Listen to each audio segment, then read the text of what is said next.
We've been telling you about the latest battles in Washington over the gender gap and equal pay. On average, women make 23% less money than men in this country, even though more women earn college degrees. Also, women control 75% of America's consumer spending, but they make up less than 5% of Fortune 500 CEOs. One theory is because women lack confidence. A new book co-authored by BBC journalist Katty Kay makes that argument. It's called The Confidence Code, the science and art of self-assurance.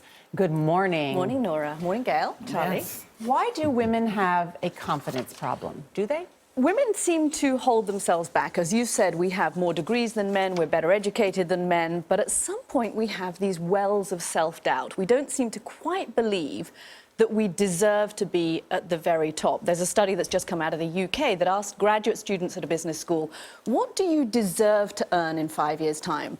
The men said, I'll be deserving to earn $80,000. The women said, I deserve to earn $64,000. That's a 20% difference in what we think our value is, and it's holding us back. It's interesting you point out time and time again in the book. I loved reading this book, by the way, because there were so many examples that I think people can relate to. That men and women have confidence issues differently.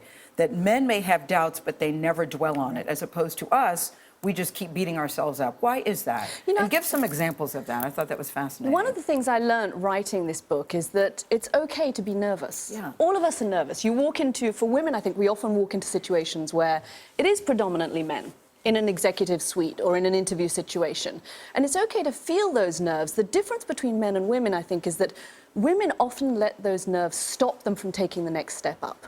And men don't. They let the criticism roll off them or the perceived slight roll off them. We're carrying it around with us for weeks and weeks, and we need to let it go. Here's what's interesting. The numbers tell the story, but I look at this table. I don't see a confidence gap at this table. Am I right?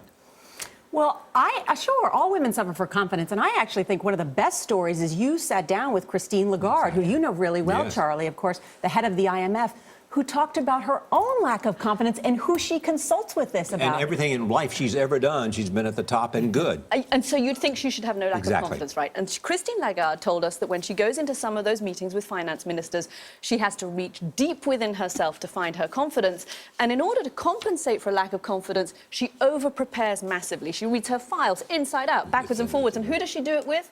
Angela Merkel, the Chancellor of Germany. The image of these two powerful women over-preparing and then commiserating about it. Men, on the other hand, will be underprepared and still feel very confident. Exactly. Women over-prepared and we hold ourselves back. Men underprepared and they still lean in. Okay, next point of this, too, is that you actually say that confidence is more important than competence. This was a study that we got out of the University of Berkeley, a business school professor there who has done this work showing that the people that get ahead in life are not the most competent people.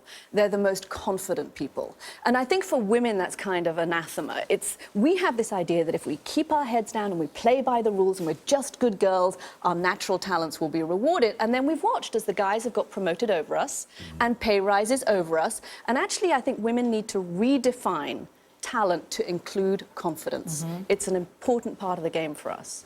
And you talk about tips for boosting confidence. Fail fast, when in doubt, act, don't ruminate, rewire. We talked about that, and it's not personal. And in terms of raising our girls, very important. I think we need to start this idea that girls have to be good girls. You and I have spoken about this, Gail. You said encourage them to be less good, encourage them to be a little bad. That was such a contradiction to me. You know, girls are brought up always to be good, and they get rewarded for being good. And then, you know, to ask for that pay raise or to go for that promotion, you have to be prepared to rock the boat. You can't people please all the time. You're prepared to take the risk or to be bad? Prepared to take the risk and to fail.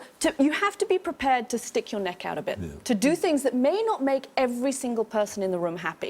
And I think that's an important lesson for our girls and something that we parents can pass on to them. And maybe we men can learn. Yes, and I have specifically for you, Charlie, a confidence test I'm not taking on our any tests. website, and I want to know the results later. I'm going to tell you the results. A++++++. Thank you, Katty Kay. Thank you very much. I took the test. It was interesting. And the confidence code goes on sale tomorrow.